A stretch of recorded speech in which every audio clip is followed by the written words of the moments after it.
প্রথম বিশ্বযুদ্ধের পর মধ্যপ্রাচ্যে অনেক স্বাধীন জাতিরাষ্ট্রের জন্ম হয়। এরপর কেটে গেছে প্রায় ১০০ বছর। আর এই ১০০ বছরের ইতিহাস ঘাটলে দেখা যাবে এই অঞ্চলটিতে সবসময় কোনো না কোনো যুদ্ধ লেগেই ছিল, যেগুলোর মাঝে ইরাক ইরান যুদ্ধটি ছিল সবচেয়ে মর্মান্তিক ও রক্তক্ষয়ী। ১৯৮০ সালে শুরু হওয়া যুদ্ধটি টানা ৮ বছর ধরে দুই দেশের প্রায় ২০ লাখ মানুষের প্রাণহানির কারণ হয়েছিল।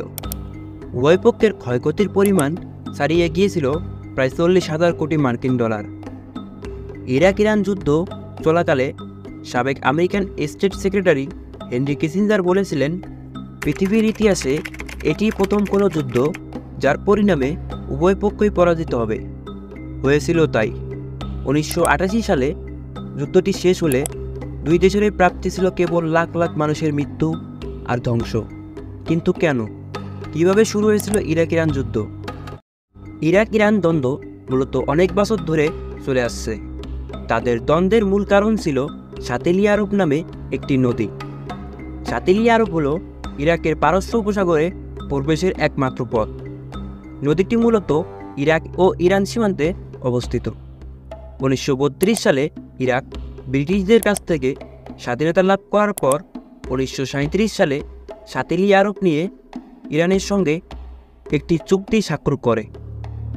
এই চুক্তির মাধ্যমে ইরান ইরাককে টোল দেওয়ার মাধ্যমে বিভিন্ন পণ্যবাহী জাহাজ এই নদী দিয়ে চলাচল করার অনুমতি পাবে। কিন্তু ইরান এই চুক্তি নিয়ে মোটেও সন্তুষ্ট ছিল না। তারা কোনো প্রতিবাদও করতে পারত না, কারণ ইরান ছিল ইরাকের চেয়ে সামরিক শক্তিতে অনেক পিছিয়ে।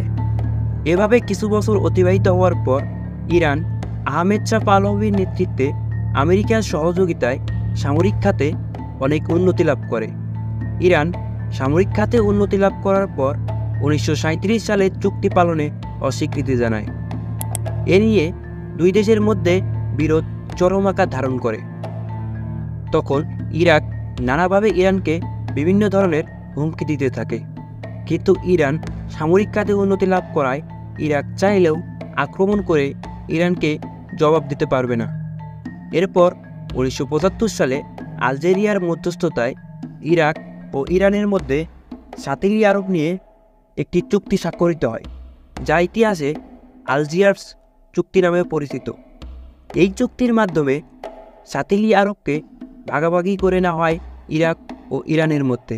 বিনিময়ে ইরাকের অভ্যন্তরে কুর্দি জাতীয়তাবাদীদের ইরান কোনো প্রকার সাহায্য করবে না বলে প্রতিশ্রুতি দেয়। চুক্তি করলেও সাতেলি আরবের ভাগ দেওয়ার কোনো ইচ্ছাই ছিল না ইরাকের।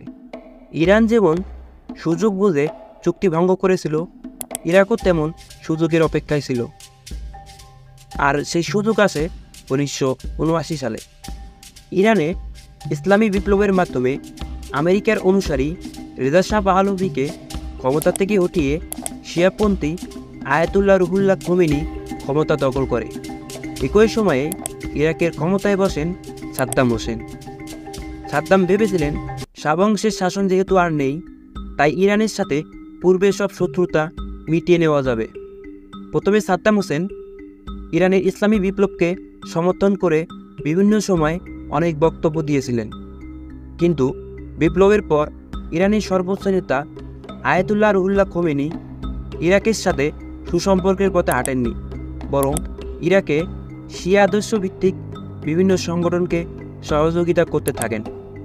অন্যদিকে সাদ্দাম হোসেন ছিলেন সুন্নিপন্থী, সেই জন্য ইরানে শিয়াদের সাথে তার দ্বন্দ্ব অবধারিত হয়ে পড়েছিল। এদিকে ইরানের ইসলামী বিপ্লবের প্রভাব এসে পড়ে ইরাকেও। সুতরাং সাদ্দাম হোসেনের সদিচ্ছা সত্ত্বেও ইরানের সাথে সুসম্পর্ক গড়ে তোলা সম্ভব হয়নি। এদিকে আমেরিকা সহ তার পশ্চিমা মিত্ররা ইরানের ইসলামী বিপ্লব নিয়ে ভীত ছিল। তাদের মনে শঙ্কা ছিল ইরানের ইসলামী বিপ্লব অন্যান্য দেশে ছড়িয়ে পড়বে। সেজন্য তারা ইরানের বিরুদ্ধে বিভিন্ন ধরনের ষড়যন্ত্রে লিপ্ত হয়, কিন্তু তাদের কোনো ষড়যন্ত্র কাজে আসে না। তৎকালীন মার্কিন নিরাপত্তা উপদেষ্টা ব্রেজনস্কি সাদ্দাম হোসেনের সাথে গোপনে একটি বৈঠক করেন, মূলত এই বৈঠকেই ইরানের ওপর হামলার সিদ্ধান্ত চূড়ান্ত করা হয়। আয়াতুল্লাহ রুহুল্লাহ খোমেনি ক্ষমতায় আসার পর সামরিক বাহিনীর সংস্কারে হাত দেয়, আর এই সময়টাকেই ইরাক ইরানে হামলার জন্য উপযুক্ত বলে মনে করে। 1980 সালে 22 সেপ্টেম্বর ইরাকের সেনাবাহিনী ইরান আক্রমণ করে। তারা একযোগে ইরানের আকাশ, স্থল ও নৌপথে আক্রমণ চালায়। ইরানের স্বল্প অস্ত্র থাকলেও তারা ভালো প্রতিরোধ করে তোলে। ইরানের হয়ে যুদ্ধে অংশ নিতে লাখ লাখ নওজোয়ান ঝাঁপিয়ে পড়ে। তাদের অংশগ্রহণে ইরান যুদ্ধে ব্যাপক সফলতা লাভ করে। অন্যদিকে যুক্তরাষ্ট্র ও তার মিত্ররা ইরাককে বিভিন্ন অস্ত্র ও আর্থিক সহযোগিতা করে আসছিল। এমন পরিস্থিতিতে ইরাক যুদ্ধের প্রথম বছরে ইরানের কিছু অংশ দখল করে নেয়, কিন্তু যুদ্ধের দ্বিতীয় বছরে অর্থাৎ 1982 সালে ইরান তাদের হারানো অঞ্চলগুলো ইরাকের কাছ থেকে পুনরুদ্ধার করে নেয়।